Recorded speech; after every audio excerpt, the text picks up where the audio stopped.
So get this. A Nobel Peace Prize winner just tried to give her medal to the President of the United States. And honestly, that's not even the wildest part of this story.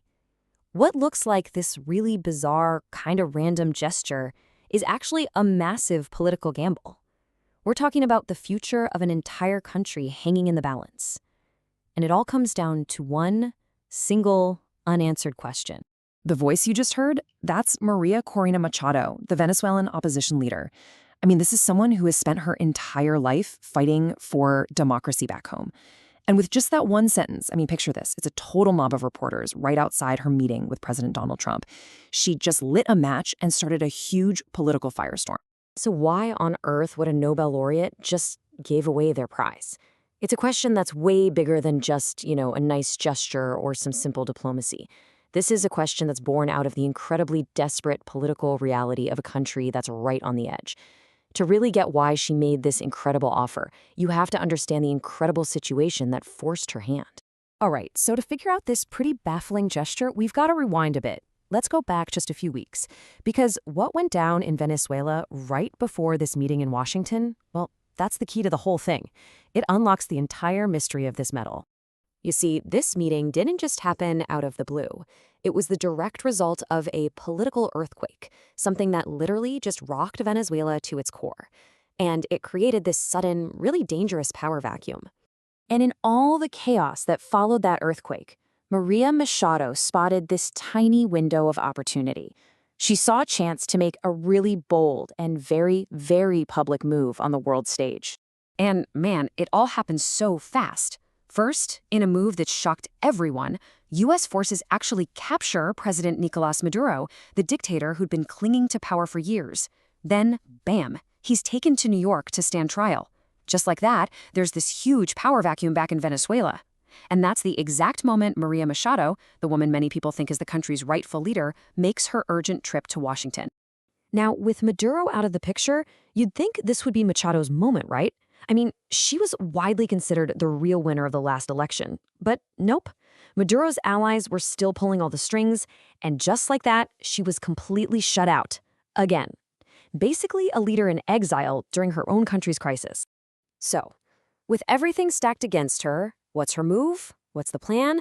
Well, when those reporters mobbed her outside the meeting, she didn't talk about day-to-day politics. Not at all. Instead, she reached way back, like 200 years into the past, and pulled out this incredibly powerful symbol of freedom. She actually framed the whole thing as a symbol of the brotherhood between the U.S. and Venezuela, a shared fight for freedom. So you see, this wasn't just a gift, it was pure political theater, and it was designed to hit a nerve, to resonate with a deep sense of history. What she was doing here was brilliant, really. She was drawing a direct line from the American Revolution all the way to today's struggle in Venezuela. She reminded everyone that 200 years ago, General Lafayette gave the Venezuelan liberator Simón Bolívar a medal with George Washington's face on it. And now, she explained, she was asking President Trump, who she called the heir of Washington, to honor that exact same commitment to freedom.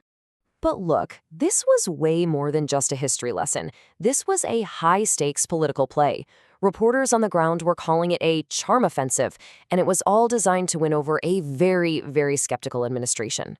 Yeah, behind all that powerful symbolism was a huge gamble, a calculated risk. Machado was in Washington looking for a lifeline, a sign that the U.S. wasn't just going to abandon her and the whole democratic movement. But the person she had to convince, let's just say it was a tough audience. I mean, the odds were really, really stacked against her. The Trump administration apparently saw her as not tough enough to lead. And get this, just the day before, Trump had actually praised Maduro's chosen successor, calling her a terrific person. So you can imagine the fear among Venezuelan exiles that, at the end of the day, the U.S. cared more about getting Venezuelan oil than it did about the messy, complicated business of democracy. A reporter from Sky News, James Matthews, was right there in the middle of it all, and he put it perfectly. He summed up the cold, hard reality of the situation saying, Donald Trump right now seems quite comfortable with the politicians that Maduro left behind. And that right there was the wall of indifference Machado was trying to smash through with this grand gesture. So you have to ask, if the most powerful country in the world is basically okay with how things are, where does that leave the opposition? I mean, what moves do they even have left to make? And that leads us to the final and honestly the most interesting piece of this whole puzzle, the one big question that's just hanging over this entire story. So back to that chaotic scene. Reporters are yelling, cameras are flashing everywhere. And in the middle of all that noise, one simple but absolutely crucial question was being screamed at her over and over. And it's the one question Maria Machado very deliberately did not answer. You can just hear the desperation in the reporter's voice. Did he accept it? Did he accept it, Maria? But she just dodged it. Over and over, she just said, I need to move, as her security team basically shoved her through the crowd. And that question was just left hanging there. And right there, that's the absolute heart of this whole mystery. You've got the offer on one side. Machado was very clear she presented her Nobel medal. But on the other side, total silence. We have no idea if he actually accepted it.